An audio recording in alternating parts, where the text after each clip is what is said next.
ভারতের সাথে বাংলাদেশের সম্পর্ক সমমর্যাদার ভিত্তিতে হবে বলে জানিয়েছেন প্রধানমন্ত্রীর রাজনৈতিক উপদেষ্টা ও বিএনপির স্থায়ী কমিটির সদস্য রুহুল কবির রিজভী। সকালে স্বেচ্ছাসেবক দলের প্রতিষ্ঠাবার্ষিকী উপলক্ষে শহীদ রাষ্ট্রপতি জিয়াউর রহমান এবং প্রয়াত প্রধানমন্ত্রী খালেদা জিয়ার সমাধিতে পুষ্পস্তবক অর্পণ শেষে সাংবাদিকদের তিনি কথা বলেন।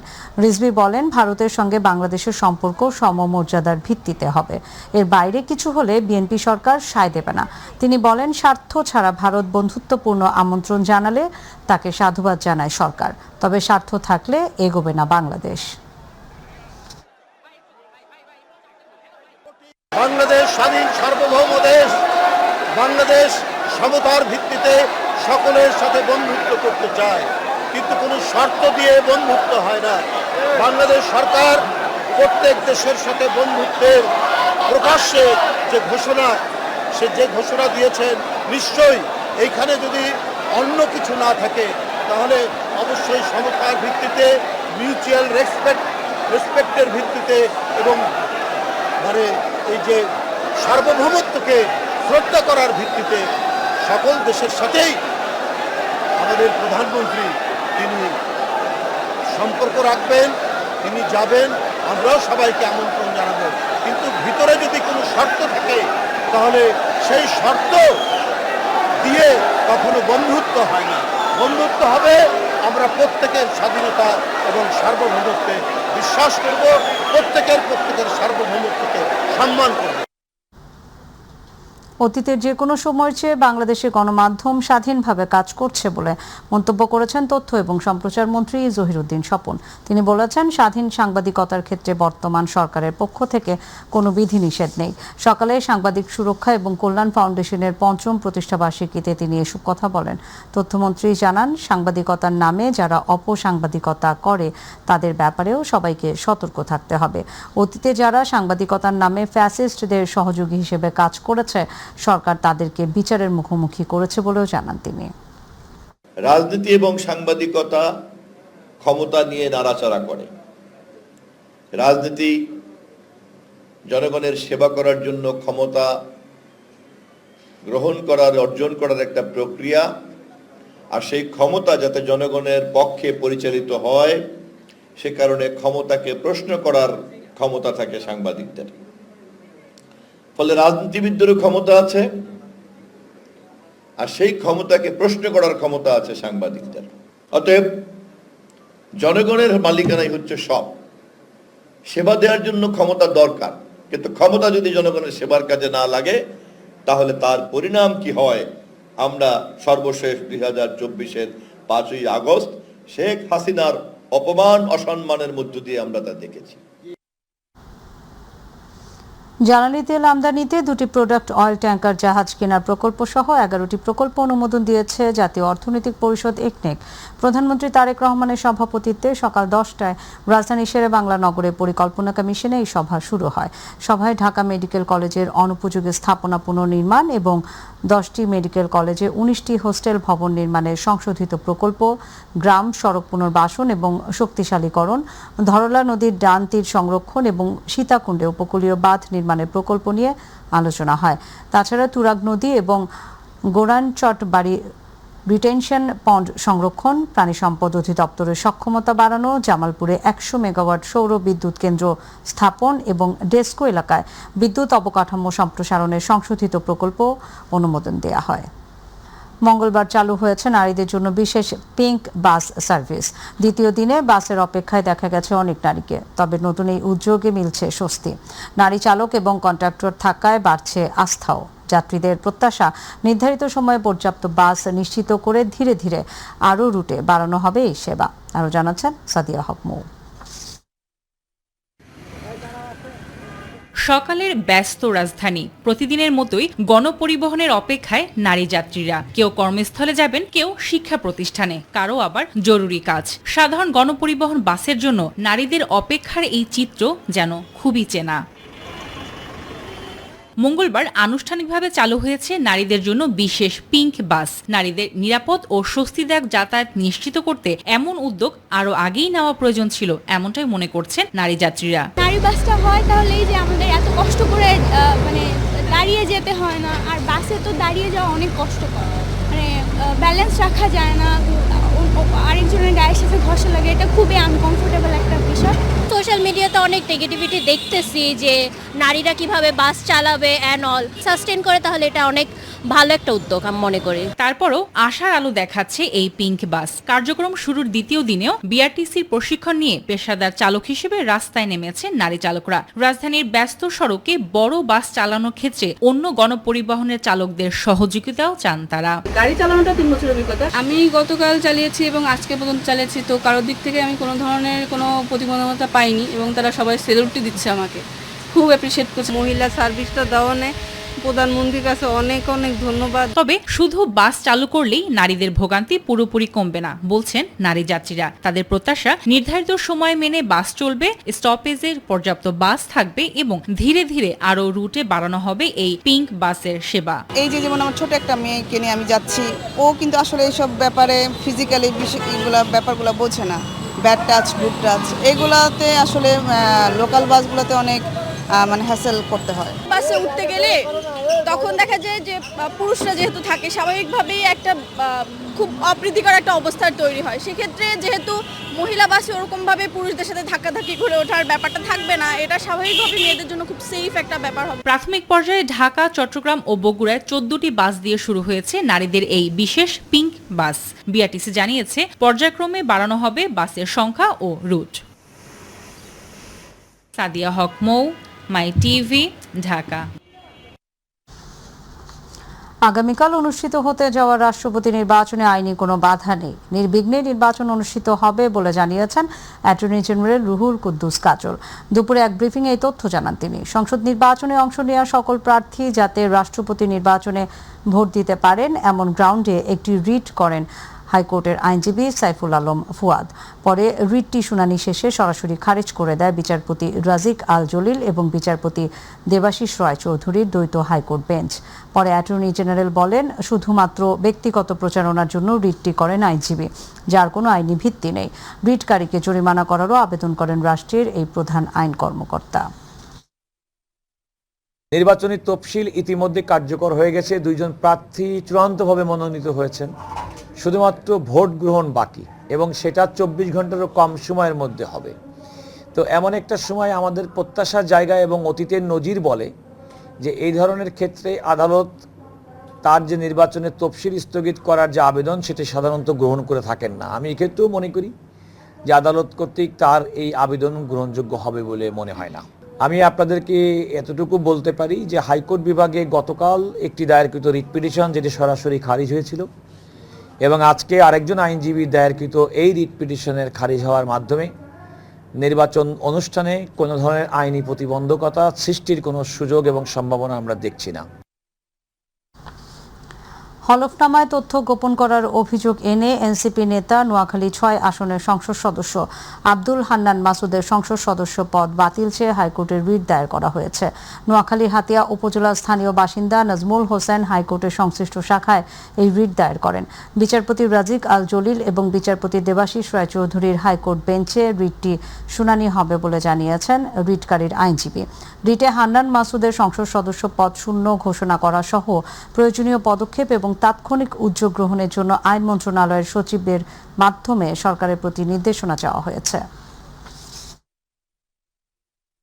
তার মধ্যে যদি ট্রান্সপারেন্ট না থাকে, যিনি আইন প্রণেতা তিনি যদি ইলিগালি সংসদ সদস্য পদে থাকেন এবং ইলিগাল অ্যাক্টিভিটির মাধ্যমে, ইলিগাল হলফনামার দাখিলের মাধ্যমে তার তথ্য গোপন করে যদি সংসদে প্রতিনিধিত্ব করেন, তাহলে সেখানে দেশের আইন যারা তৈরি করবে তারা যদি আইন পরিপূর্ণ না হয়, তাহলে দেশের মানুষ আইন প্রণেতাদের কি ভাববে? তো আমরা এটা এই মাননীয় সংসদ সদস্য যিনি আছেন নোয়াখালী 6 আসনের হান্নান মাসুদ, তার এই আসনটিকে আমরা ডিক্লারেট টু ভ্যাকেন্ট চেয়েছি। স্বাস্থ্য এবং পরিবার কল্যাণ মন্ত্রণালয়ের প্রতিমন্ত্রী এম এ মোহিত বলেছেন, হাম নিয়ন্ত্রণে আনতে এবং সবকিছু ঠিকঠাক করতে অন্তত 2 থেকে 3 মাস সময় লাগবে। এই সময়ের মধ্যেই কাজ করতে হবে, মৃত্যুর সংখ্যা কমিয়ে আনতে হবে এবং উন্নত ব্যবস্থাপনা নিশ্চিত করতে হবে। রাজধানী বাংলাদেশ শিশু হাসপাতাল এবং ইনস্টিটিউটের অডিটোরিয়ামে শিশুদের হাম নিয়ে করা গবেষণার ফলাফল অবহিতকরণ সভায় প্রধান অতিথির বক্তব্যে তিনি কথা বলেন। গবেষণার তথ্য অনুযায়ী হাসপাতালে ভর্তি হওয়া শিশুদের 43% বয়স 3 থেকে 9 মাসের মধ্যে। আক্রান্ত শিশুদের 38% জন্মের পর প্রথম 6 মাস পূর্ণাঙ্গভাবে মায়ের বুকের দুধ পায়নি। তবে মারা যাওয়া শিশুদের ক্ষেত্রে এই হার ছিল 82%, অর্থাৎ হামে মারা যাওয়া শিশুদের একটি বড় অংশ জীবনের প্রথম 6 মাস মায়ের বুকের দুধ থেকে বঞ্চিত ছিল। শিশুদেরকে বাঁচাতে হলে হাজার হাজার ভেন্টিলেটর, আইসিইউ এবং হাসপাতাল দিয়ে কিচ্ছু হবে না। আপনি পারবেন না এই মৃত্যুর ঢল থামাতে। আপনাকে প্রিভেনশনের দিকেই যেতে হবে। টিকা ছাড়া আর কোনো পথ এখন পর্যন্ত এফেক্টিভ আমাদের জানা নাই। সুতরাং যেহেতু সেখানে একটা ফেইলিয়ার ছিল, যেহেতু সেখান থেকে আউটব্রেকটা হয়েছে, যেহেতু আমরা অল্প সামর্থ্য নিয়ে দ্রুত গতিতে আমাদেরকে এটা করতে হচ্ছে। সামর্থ্য কিন্তু শুধু আর্থিক সামর্থ্য না। এই যে টিকা যারা দেন মাঠ কর্মী, আমাদের থাকার কথা 40,000, আমাদের বর্তমানে আছে 25,000। তাহলে 40% আমার মাঠের জনবল নাই, 60% আছে। যদি তারা 100% সবাই কাজ করত, আমার কাভারেজ আজকে 60% হওয়ার কথা। তারা 200% পরিশ্রম করেছেন গ্রামে গঞ্জে, চর অঞ্চলে, সাইকেলে নিয়ে, নৌকায় নিয়ে, এই টিকা নিয়ে কিন্তু তারা গেছেন। 1 মাসের মধ্যে প্রায় 2 কোটি শিশুকে তারা টিকা পৌঁছে দিয়েছেন। এটা কিন্তু গ্লোবাল স্ট্যান্ডার্ডে হিউজ একটা অপারেশন, হিউজ একটা ইমিউনাইজেশন ক্যাম্পেইন। সুতরাং আমাদের স্বাস্থ্যকর্মীদের ত্যাগ এবং কর্মস্পৃহা, এটাকে আন্ডার এস্টিমেট করা উচিত না, এটাকে অ্যাপ্রিসিয়েট করা উচিত। গ্যাসের চাপ কমে চরম ভোগান্তিতে পড়েছেন টাঙ্গাইল এবং গাজীপুরের মানুষ। টাঙ্গাইলে সিএনজি স্টেশনে ঘন্টার পর ঘন্টা লাইনে দাঁড়িয়েও মিলছে না প্রয়োজনীয় গ্যাস। আর গাজীপুরে কালিয়াকৈরে কমে গেছে শিল্প কারখানার উৎপাদন। এতে লোকসানের আশঙ্কায় উদ্বিগ্ন শিল্প মালিক এবং শ্রমিকরা। প্রতিনিধি আনিস খান ও AKM শিশিরের তথ্যচিত্রে হাফিজা খানম জুথির রিপোর্ট। সিএনজি নিতে ফিলিং স্টেশনে দীর্ঘ লাইন, ঘন্টার পর ঘন্টা অপেক্ষা করেও মিলছে না কাঙ্ক্ষিত গ্যাস। টাঙ্গাইলে যেখানে গ্যাসের চাপ থাকার কথা 220, সেখানে পাওয়া যাচ্ছে মাত্র 100 এর মতো। ফলে দিনের বড় একটি সময়ই চলে যাচ্ছে গ্যাসের অপেক্ষায়। আজকে 4 দিন ধরে অবস্থা, 4 ঘন্টার গাড়ি ঠেইলা পাম্পের নজলের গোড়ায় এখনো যাইতে পারতাছি না। আমি 4 ঘন্টা পরে এখন গ্যাস নিব, তাও প্রেশার নাই। এই গ্যাস দিয়ে আমরা কি মারবো কখন? জোম্যাটো দিব কখন? এই পাম্পে সবসময় 250 প্রেসার থাকে, আজকে 200 প্রেসারও নাই। ফিলিং স্টেশন কর্তৃপক্ষের দাবি, চাহিদার তুলনায় সরবরাহ কমে গেছে।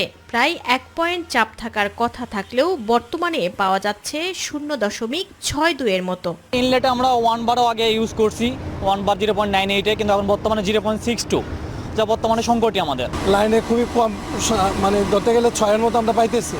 এগুলো দিয়ে আসলে চালানো যায় না।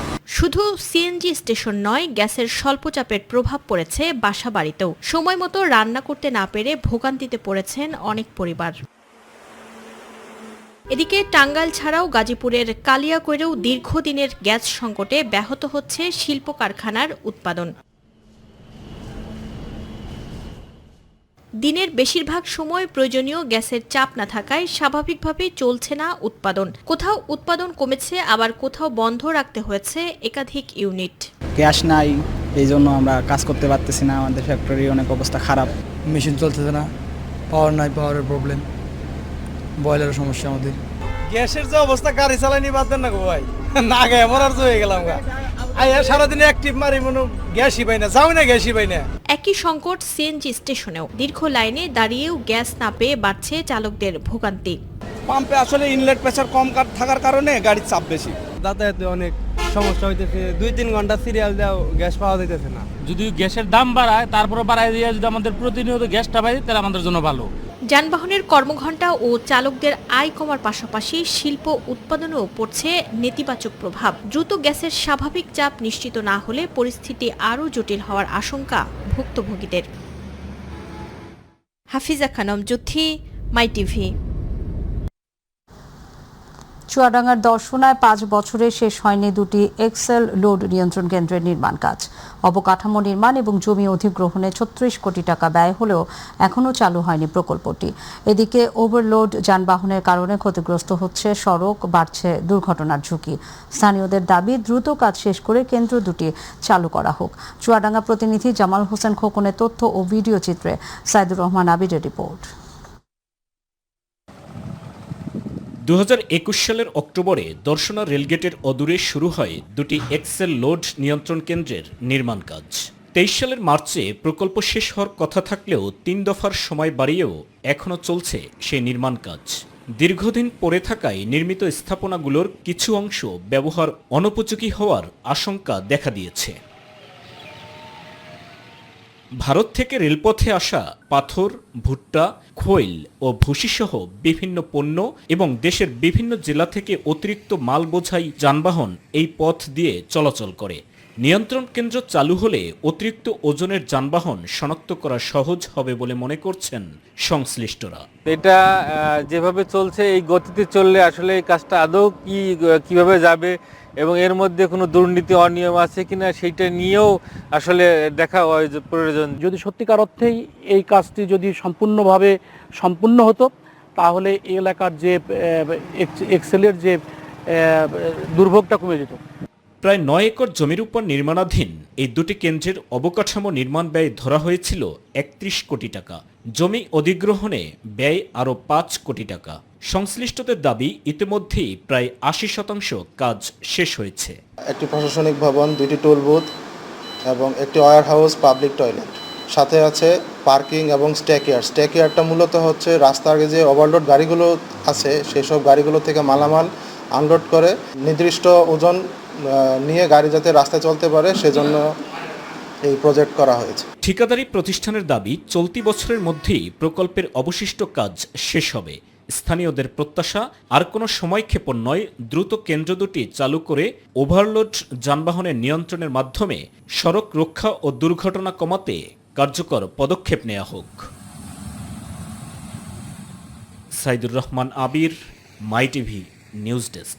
রাজধানীর আশুলিয়ার বাসাইদ এলাকায় তালাবদ্ধ একটি কক্ষ থেকে মোহাম্মদ কামরুল খান নামে এক ব্যক্তির মরদেহ উদ্ধারের ঘটনায় মোহাম্মদ আলামিন নামে একজনকে গ্রেফতার করেছে police bureau of investigation PBI জানায়, গত 16 আগস্ট একটি ভাড়া বাসায় তালাবদ্ধ কক্ষ থেকে দুর্গন্ধ বের হলে স্থানীয়রা পুলিশে খবর দেন। পরে পুলিশ ঘটনাস্থলে গিয়ে কক্ষ থেকে কামরুল খানের মরদেহ উদ্ধার করে। ফিঙ্গারপ্রিন্ট প্রযুক্তির মাধ্যমে নিহতের পরিচয় শনাক্ত করা হয়। ঘটনার পর নিহতের ভাই বাদী হয়ে আশুলিয়া থানায় হত্যা মামলা করেন। তথ্য প্রযুক্তি এবং গোয়েন্দা তথ্যের ভিত্তিতে হত্যাকাণ্ডে জড়িত সন্দেহে আল আমিনের অবস্থান শনাক্ত করে পিবিআই। পরে খুলনার তেরখাদা এলাকা থেকে তাকে গ্রেফতার করা হয়।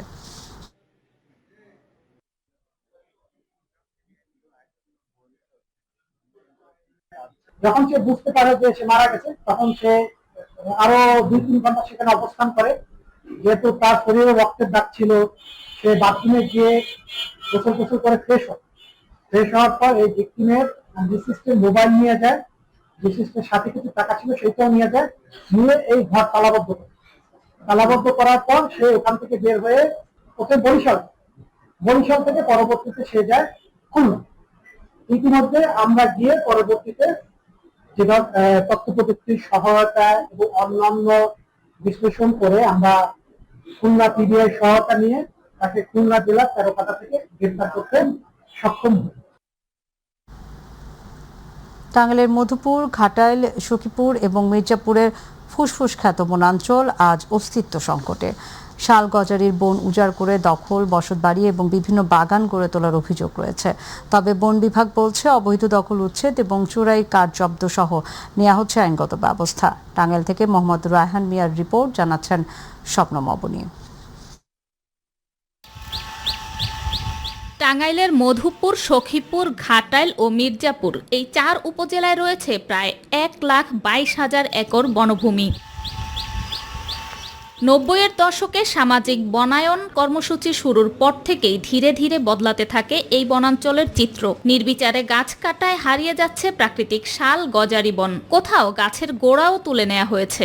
অসাধু কর্মকর্তাদের যোগসাজশের মাধ্যমে যে এই বন সরকারি জমিগুলো দখল হয়ে যাচ্ছে, যারা বন কর্মকর্তা তারাই বন ধ্বংস করতেছে। অভিযোগ রয়েছে ঝুঁকি কম থাকায় কাভার্ড ভ্যান সহ বিভিন্ন যানবাহনে পাচার করা হচ্ছে চোরাই কাঠ। স্থানীয়দের অভিযোগ, বন বিভাগের কিছু কর্মকর্তা কর্মচারীকে ম্যানেজ করেই প্রভাবশালীরা দখল করছেন সরকারি বনভূমি। বনের ভিতরে আমরা ঢুকতেই পারতাম না ভয়ে, এত গাছগাছালি ছিল। প্রভাবশালী বন কর্মকর্তা ভুয়া কাগজপত্র করে তারা দখল করে নিচ্ছে। অভিযোগের বিষয়ে জানতে চাইলে ঘাটাইলের বেতুরি বিট কর্মকর্তা ক্যামেরার সামনে কথা বলতে অপারগতা প্রকাশ করেন। আমাদের শুনবেন কেন? ওটা সঠিক নাই বলে দিছি, আমার শোনাবেন কিসের জন্য? আপনি কি আমার চুরি করে দেখছেন? দেখছেন আমাকে?